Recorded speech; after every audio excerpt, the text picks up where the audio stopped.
Welcome back to the Mindbender Mental Performance Podcast.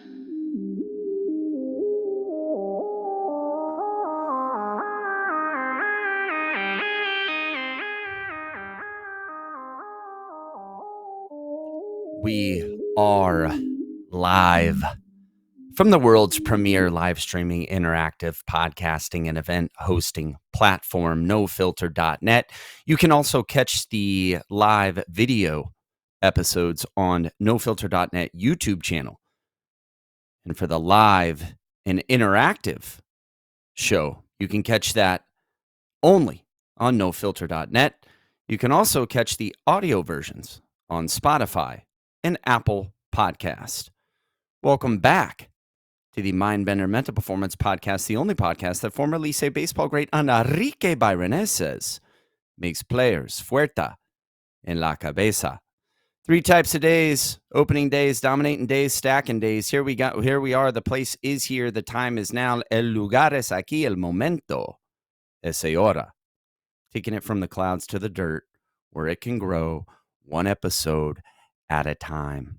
It's about showing up, being present, knocking down those mental and oftentimes emotional barriers that get in the way of consistent and confident performance.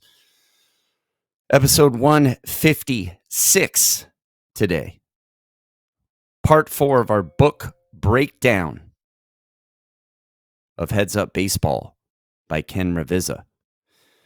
You know, baseball, like life, doesn't ask if you're ready. It reveals if you're ready. One moment you're present, you're locked in, at peace in the chaos.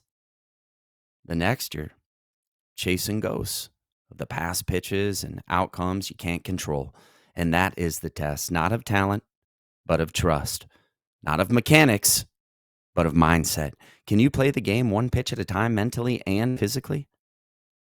So in Chapter 4 of Heads Up Baseball, we're going to get the process. We're going to get the gospel from the great pioneer of the mental game, on the Mount Rushmore of the mental game in big league baseball, Ken Ravizza. So let's get into it. In the book, Ravizza gives us an example of college pitcher George Roberts, who starts the game with really good stuff.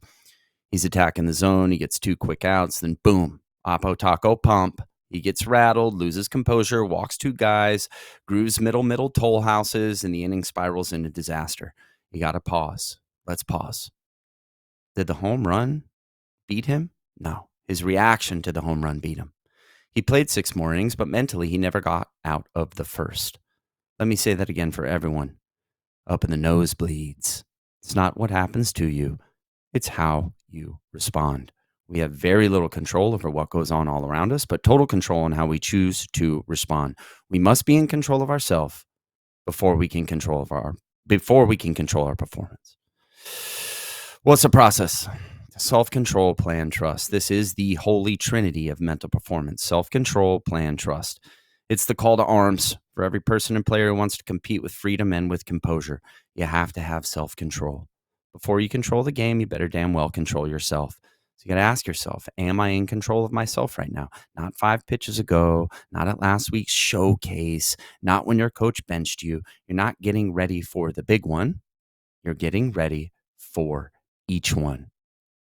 Let's talk about traffic lights, our internal traffic lights, our awareness of self-control. Green lights. When you're in green lights, you are in control. You get a green light when you prepare yourself mentally for the game, when you have a good at-bat, when you get a good batter out, when you use a routine. When you have green lights, you feel energized. You're excited. You're calm. You're relaxed. You're totally focused on the baseball. The target you're throwing to looks big and close. When you have a green light, you say to yourself, nothing. And if you do, you say, I'm unstoppable. Hit it to me. I hunt and attack pitches in the zone. As a pitcher, you say, I attack the zone. You have a hit it to me mentality, right? As a position player, you're composed, you're focused, you're balanced. Now, what if you're in a yellow light when we go through our internal traffic lights of awareness? Yellow light example is like you can't commit to your plan. You swing at a bad pitch. The umpire blows a call. You make an error. When you have a yellow light, you feel the game speed up on you a little bit. You think of a million different things going on in your head. Tightness in your shoulders, tension in your face and your jaw. You start to try harder. You get upset. When you have a yellow light, you say things to yourself like, I'm losing it. Here we go again. Why does this always happen to me? Careful with the always, every time, all the time. That's too much for one person to handle. I'm losing control, tension's creeping in, right? What about red lights? Red lights, maybe you have 2 yellow lights in a row. Maybe you're 0 for your last 6 at bats. Maybe you gave up a nuke. Maybe you made a stupid error. When you have a when you have a red light, you feel your jaw clench, you're enraged, you feel like quitting. You might throw some equipment, slam your bat. When you have a red light, you say to yourself, "You fucking idiot." Right? Why do I play this stupid game? I'm a loser. You've lost control, you're spiraling, and it's time to reroute. Right? Internal traffic lights. That's the metaphor. That's the metaphor that Ravizza used in Heads Up Baseball, and it's brilliant. You wouldn't run a red light in traffic if you can't drive yet. Your parents wouldn't run a red light in traffic. Don't do it with your mind. You've got to check in. When you have a green light, go ahead and simply play the game. But when you recognize the yellow or red light approaching, it's time to make an adjustment to get back to green or back to the center of the control of focus, right? Back to center. Green light's in the center, red and yellow from the center. Get back to center, back to that circle of focus. You've got to be able to recognize when you aren't in control of yourself and that you aren't relaxed and focused. Is in that recognizing and that awareness of it is often enough to get you back to where you want to be. Use your breath. Four parts to the breath. The inhale, a little bit of a hold is 2. Exhale is 3. A little bit of a hold finishes the breath. That's 4. 4 parts to the breath. Make sure you're finishing the breath because the breath is the anchor. It's a powerful tool for gaining control. Take a good breath right now. In through your nose, filling up your belly. And relax your body as you exhale. Where were you tense? That's the first place to look when you have a yellow light in a game. Take some time. Time can be one of your best friends. A great thing about baseball is that you can take a short walk. You can tie your spikes, right? Whatever, between pitches to help you settle down. So you must have a release routine when the shit hits the fan, when the adversity comes. What series of steps do you do to help yourself release, relax, flush it, and let go so you can play the game one pitch at a time, so you can let go of negative thoughts and feelings? The basic idea is simple. You have to have number 1 in your 3-step release process, a physical action. Number 2, a breath on a focal point. And number 3, a verbal trigger or a cue word, a one-word focus. The basic idea, very simple, right? Physical action. Pick up some dirt, a rock, some grass, the rosin bag. Whatever object you choose, put your anger and frustration into it by squeezing it, then throw the object away, telling yourself that you're throwing away the last pitch, the error you made, or whatever is annoying you or fascinating you, because we don't say frustrated here, we say fascinated. You need to put your negative, yellow or red light emotions somewhere. Put them into something you can throw out of your way. Another way to release a negative is to wipe it out of your mind. You can use your spike to wipe dirt from the rubber, wiping away the anger over something that just happened. Then you can focus on the next pitch with a clean slate. Hitters, same thing. Physical action can be unstrapping, strapping the batting glove back on. So we're taking off the last pitch, strapping on for the next one. We're taking a breath on the left field foul pole, let it go. Verbal trigger could be see it, hit it. Breathe, let it eat this pitch. But come up with something simple, easy.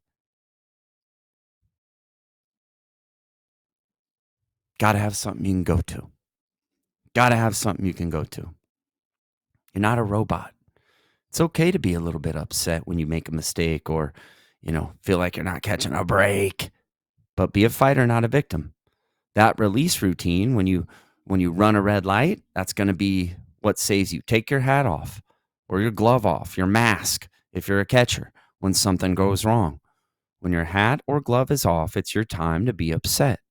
When you put it on, then you let go of whatever happened and you're ready to focus on this pitch. You can release a negative by simply turning your back from home plate and detaching. Detach from your environment for a minute. Turn around, look at the left field foul pole, turn your back to it. And then when you turn around, Everything is positive. Everything is positive. In short, develop a physical action and a breath and a one-word focus. Physical action, breath on a focal point, verbal trigger. Helps you turn your negative thoughts into positive ones. Helps you go from a yellow or red light into a green light. A simple and effective way is to carry yourself like you're 10 feet tall and bulletproof, like somebody who's big, tall, has swagger. And if you're not feeling confident, you choose, act, and do confident. It is you act as if you're extremely confident and in control. Because if you do that, being extremely confident and in control and thinking confident makes you feel confident. Carrying yourself in a confident way does the same exact thing.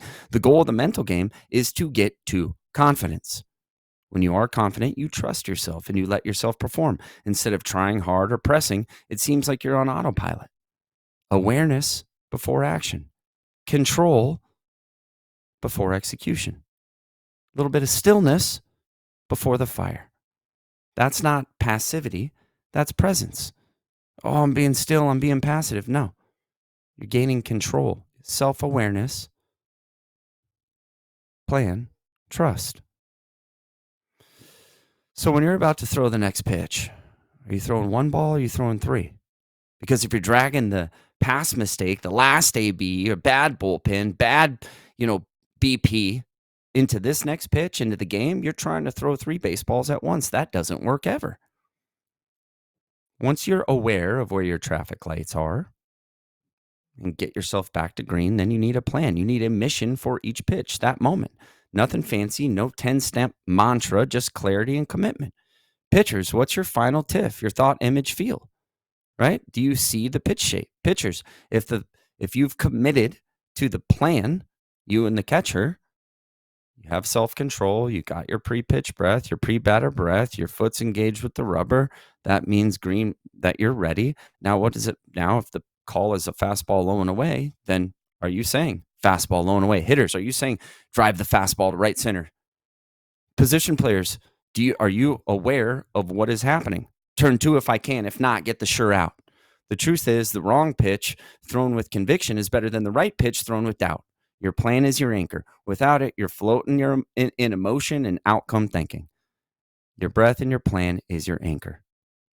Are you planning the pitch or are you hoping it works out? Because hoping is not a strategy. Clarity is, commitment is. Have a plan, say it, see it, believe it, trust, image, thought, image, feel, do it.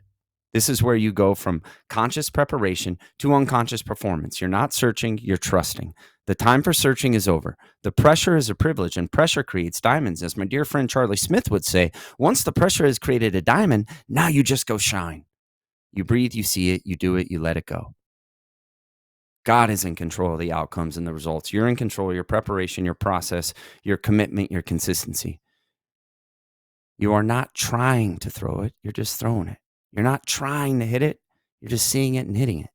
You don't want the twilight zone. You want the zone. You're not a zookeeper. Get the monkey of self-doubt, tension, worry, fear, anxiety, and depression off your back. Get a breath, have a plan, and trust. You're not lacking. You just may be blocking. Mike Schmidt, the great Mike Schmidt, called it the last unconscious thought, a cue word, a one-word focus, a theme, simplify. Hitters, see it, hit it. Fielders, hit it to me. Soft hands, free and easy. Pitchers, I'm the one-pitch warrior. Attack the zone. Breathe, let it eat this pitch. What do you say to yourself when you're at your best? Not what the world says, not what your coach yells. What do you say? Because you can't ride someone else's belief into the box, onto the mound as a position player. You've got to speak your own conviction. So let's recap. Step one, self-control. Check your traffic lights. Use your breath. Use your release. Use your focal point. Stand tall. Get back to green. Plan your performance. What's your plan? Keep it simple, clear, committed, visualize, lock it in, and then trust it. Trigger it with a cue word, a deep breath, a physical action. Shift from thinking to doing, from fear to flow, right? Use your fear as fuel and turn it into flow. In between pitches is where the games are won, not in the pitch, but in the breath before it. The mental game lives in the 10 to 15 seconds in between pitches. It is what happens in between pitches that largely determines what happens during the pitch, right? Lock in, visualize, keyword, focal point, big body language, big breath, focus, and great self-talk. You're not going to have your A game every day. Your stuff might feel like trash. Your timing might be off. The ump might be brutal. Your bat might feel like a pool noodle. So what? Trust what you've got. Own the 70% that's working, not the 30% that's missing, because I promise you, the guy in the other dugout, he's probably feeling the same way. Don't give your opponent more credit than they deserve. Show up with what you've got and go to war with it.